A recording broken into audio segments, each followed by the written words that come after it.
కోటి మంది మహిళలను కోటీశ్వరులు చేస్తామని చెప్పి పదే పదే పదే పదే ముఖ్యమంత్రి గారు చెప్తా ఉంటారు. అయితే ఆ సెర్ప్ వ్యవస్థలో, ఆ సెల్ఫ్ హెల్ప్ గ్రూప్స్లో స్త్రీనిధి అనేటటువంటి ఒక ఆర్గనైజేషన్ కూడా ఉంటుంది. ఆ స్త్రీనిధి సపరేట్గా మహిళల కోసం కోఆపరేటివ్ ఏర్పాటు చేసి 2011లో ఏర్పాటు చేశారు. అయితే అప్పటి నుండి ఇప్పటి వరకు ఈ స్త్రీనిధిని ఒక దయ్యం పట్టుకొని వెంటబడతా ఉన్నది. దాదాపుగా 14 years నుంచి ఒకటే ఒక వ్యక్తి, ఆయన పేరేంటిదంటే జి విద్యాసాగర్ రెడ్డి. ఈయన యాక్చువల్గా స్టేట్ ప్రాజెక్ట్ డైరెక్టర్ సెర్ప్కి జాయిన్ అయ్యాడు. కానీ ఆయనే సెల్ఫ్ డిక్లేర్డ్ మేనేజింగ్ డైరెక్టర్ అయిపోతాడు. ఆయన మేనేజింగ్ డైరెక్టర్గా 14 ఏళ్ళ నుంచి కొనసాగుతుంది. 58 సంవత్సరాలు పైబడినటువంటి వ్యక్తిని కొనసాగించరాదని ఆర్బీఐ చెప్పినప్పటికీ కూడా ఆయన అట్లనే కొనసాగుతాడు. ఆయన ఎవరేమన్నారు. ఎందుకంటే ఎర్రబెల్లి దయాకర్ రావు గారు అప్పుడు గ్రామీణ శాఖ మంత్రిగా ఉన్నప్పుడు, రూరల్ డెవలప్మెంట్ మినిస్టర్ ఉన్నప్పుడు డైరెక్ట్గా ఎర్రబెల్లి గారి ట్రస్ట్కి సిఎస్ఆర్ ఫండ్స్, ఈ స్త్రీనిధి నుంచే సిఎస్ఆర్ ఫండ్స్ ఆయన ట్రాన్స్ఫర్ చేసి అప్పుడు బీఆర్ఎస్ గవర్నమెంట్లో మేనేజ్ చేసుకున్నాడు.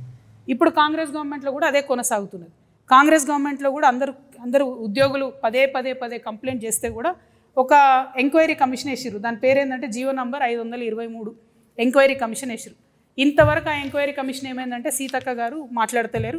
నిన్న కూడా సీతక్క గారు ఈ విద్యాసాగర్ రెడ్డి అనేటువంటి పక్కన కూర్చోబెట్టుకొని మేము మహిళలు కోటీశ్వర్లు చేస్తామంటే ఈయన మింగుతున్నాడు అమ్మ పైసలన్నీ, ఈయన ఇబ్బంది పెడుతున్నాడు. అట్లా కాదు, దయచేసి ఆ వ్యక్తిని మొదలు తొలగించండి. ఎందుకంటే ఈయన ఏం చేస్తుండంటే ఆయన మొత్తం ప్యానెల్ అందరినీ కూడా ఎగ్జిక్యూటివ్ డైరెక్టర్, ఈ డైరెక్టర్ అని చెప్పి లక్షలలో వాళ్ళకి జీతాలు ఇచ్చి ఎస్సీ ఎస్టీ బీసీ మహిళలందరినీ కూడా 737 మంది ఎంప్లాయీస్ ఉండే స్త్రీనిధిలో ఇప్పుడు 270 మంది మిగిలినరు.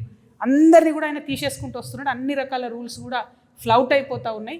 దీన్ని ఖచ్చితంగా మీరు ఈ విద్యాసాగర్ రెడ్డి అనే వ్యక్తిని మీరు తొలగించాల్సిందే. ఆ స్త్రీనిధిలో జరుగుతున్నటువంటి అక్రమాలను ఖచ్చితంగా బయట పెట్టాల్సిందే. 523 జీవో ఎంక్వైరీ ఏమైందో కూడా సీతక్క గారు చెప్పాల్సిందే. మీరు చెప్పకపోతే మరి ఎర్రబెల్లి గారికి ఎట్లయితే అండర్స్టాండింగ్ ఉండేనో మీకు కూడా ఉంటుందని అనుకోవాల్సి వస్తుంది. సీతక్క మంచిది, నాకు తెలిసి అట్లా చేయదు.